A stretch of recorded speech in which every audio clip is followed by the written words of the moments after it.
Ovaj video nije za tebe ukoliko nisi odgledao drugu sezonu serije Crna svadba. U ovoj sezoni saznajemo da je Danijela živa. A da li zapravo jeste? Ko bi rekao da će mračne sile preuzeti Danijelu i da će ona upravo naše junake odvesti u čardak ni na nebu ni na zemlji, u biblioteku, bez povratka. Otac Ilarion ostaje zarobljen u biblioteci i zadesilo ga je ono na što je upozoravao Natašu.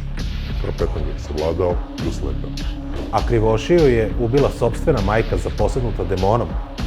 Kao da već i nije bilo dovoljno jezivo to što je zlo preuzelo nepokretnu staricu za koju niko nije slutio, a onda tragedija. Usmrtila je svoju ćerku, Tomićevu partnerku i jednu od omiljenih junakinja ove sezone.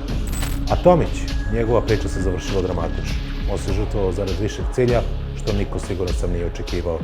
A njegov plemeniti čin spasio je ekipu sigurne smrti.